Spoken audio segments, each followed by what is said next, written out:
Shalom. First and foremost, I'd like to give all praises, honor, and glory to where it's due to Yahweh, by Hashem Yahshua, by Hashem Rakakadas. Double honor to the elders and apostles of the great millstone who taught us the truth and who rule well. Shalom to the sincere and faithful brothers out there who are teaching this truth, edifying the brothers and sisters, and edifying the lost sheep and building them to the marriage. Shalom to the confused and faith all around the world who come in from the darkness to light. And shalom to the few Agwaf who may be listening and who believe in this truth. Today is Ayawab coming to you with my first lesson entitled The God of Abraham, the God of Isaac, and the God of Jacob. Because you got wacky cat Christians out here and these 2/3 Jakes who think that he's the God of everybody, that he's the God of the Edomites, the God of the Chinese, the Japanese, the God of the Arabs. He can be the God of anybody as long as you believe in his son. But no, he's not the God of everybody. He knows one people. And by people, I mean he knows one nation. He knows one group of people.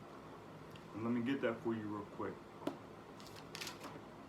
Because they go around saying that he loves everybody. He sent his son down to die for everybody. When that's not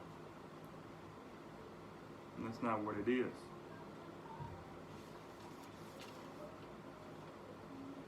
Salaki, bear with me.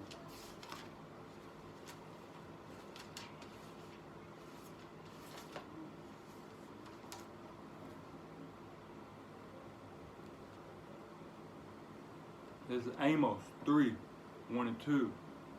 Hear this word that the Lord has spoken against you, O children of Israel, against the whole family which I brought up from the land of Egypt, saying, you only have I known of all the families of the earth. Therefore I'll punish you for all your iniquities. So he's only known one people. He's only known the Israelites. And because we disobey his commandments, we're getting punished by the captivity we're in now. Now I got the Zondervan Compact Bible Dictionary right here.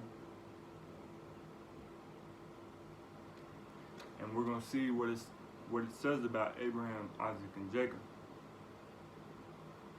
This Abraham, meaning the father is high, the son of Terah, and founder of the Hebrew nation. So he's the founder of the Hebrew nation, so the seeds that come out of him are Hebrew. So you can be Hebrew, but you can still not be the chosen people. His family settled in Ur in Chaldeas. It appears that Terah was an auditor, for Joshua says of him that he served other gods. He had 3 sons, Abraham, Nahor, and Aram. That's talking about his father Terah. Abraham was married to his half-sister Sarah after the death of his brother Salaki. Nahor, Abraham, and his family, including his nephew Lot, and his father Terah left Ur to go to the land of Canaan. We are not told the reason for the migration. Stephen, however, said that God appeared to Abraham before he dwelt in Haran, and he had told him to leave his country for another land. So God appeared to Abraham and said, get out of your country. Go to where I tell you to go.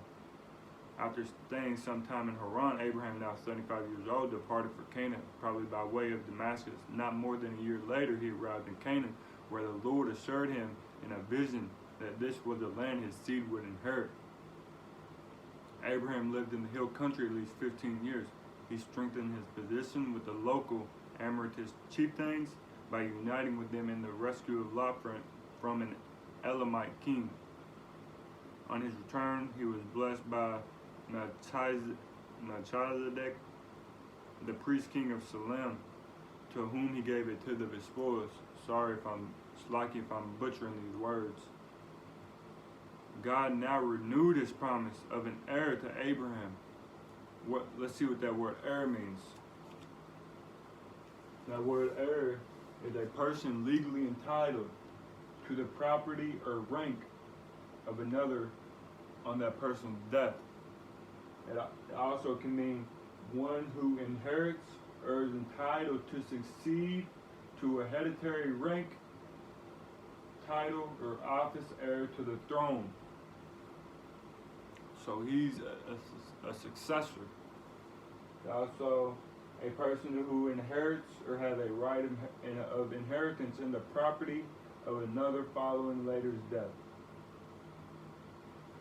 So God said that he would have a son. He said that he would have a son that would inherit after him. But when no son came, his wife, Sarah, despairing of having children of her own, suggested that he take as his concubine her maid Hagar. So Sarah said, "Take my handmaid Hagar to have a son, so I can have a son," basically. Because Sarah was barren, she couldn't have kids. The Lord had closed up her womb. In the 86th year of his life, Hagar bore him Ishmael. Ishmael, if you have ears to hear, he is the progenitor of the Arabs, which he's a Hebrew too. He came out of Abraham's loins, so he would be a Hebrew Ishmaelite. 13 years later, God revealed to him that the son of Sarah and not Ishmael should be his heir. So God said that Sarah's son would be the heir and not Ishmael. God now appointed the rite of circumcision as a sign of the covenant made between him and Abraham. Circumcision is when you, after 8 days after the baby is born, you circumcise the foreskin. Now that's Abraham. So it goes from Abraham to Isaac. Let's see what the dictionary says about Isaac. Isaac, meaning one last, the only son of Abraham by Sarah, and the second of 3 Hebrew patriarchs. Let's see what that word patriarch means. It means the male head of a family tribe. Any of those biblical figures regarded as father of the human race, especially Abraham, Isaac, and Jacob, and therefore fathers or the sons of Jacob. It also says the male head of a family or a tribal line.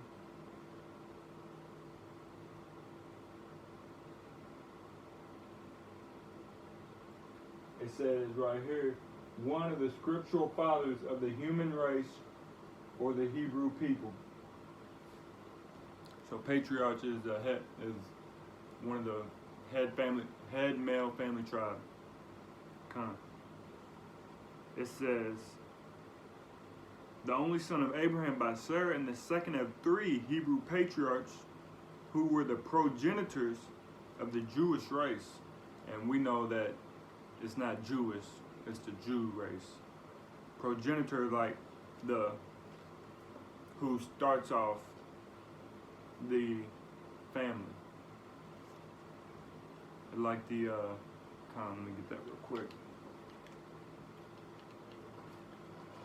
Slacky, bear with me, I should have looked this up.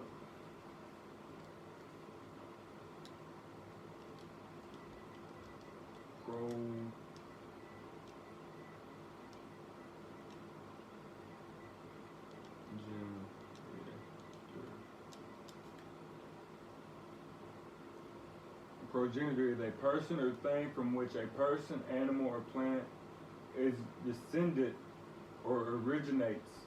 So it's where this people come from. An ancestor or parent. It says a forefather, an ancestor in the direct line.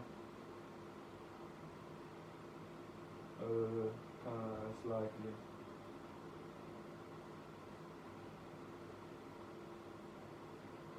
a direct ancestor.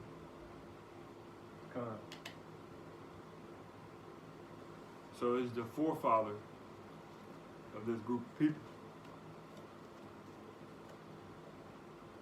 It says he was born in the south country, probably Beersheba, when Abraham was 100 and Sarah 90 years old.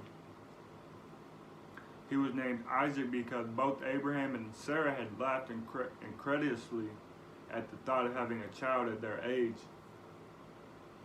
His birth must be regarded as a miracle. It was 25 years after God had promised the childless Abraham and Sarah a son that their promise was fulfilled.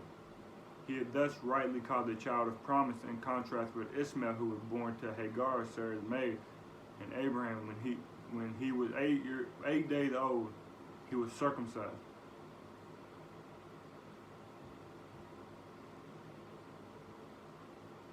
It says, the last prominent event in the life of Isaac is the blessing of his sons. Esau, the elder, was his father's favorite, even though God had told him that the elder would serve the younger, while Rebekah's favorite was Jacob. When he was over 100 years old and dim of sight, and perhaps thinking that his end was near, he desired to bestow his last blessing upon his elder son. But through Rebekah's cunning and guile, Jacob the younger supplanted his brother, and the blessing of the birthright was bestowed upon him. But it says,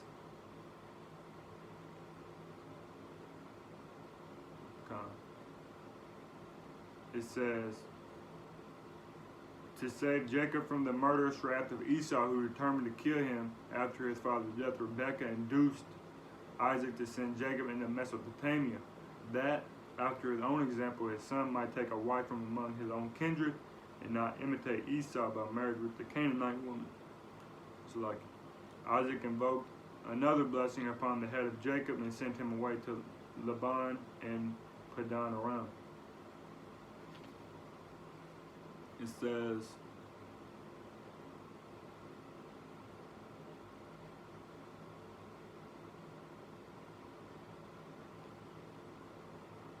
of the three patriarchs, Isaac was the least conspicuous, traveled the least, had the fewest extraordinary adventures, and lived the longest. He was free from violent passions, quiet, gentle, dutiful, less a man of action than of thought and suffering. His name is always joined in equal honor with Abraham and Jacob. It really doesn't say that he gave that. Well, it does say that that Jacob got the birthright, which means that it would be Abraham, Isaac, and then Jacob. Because then it says that he is in equal honor with Abraham and Jacob.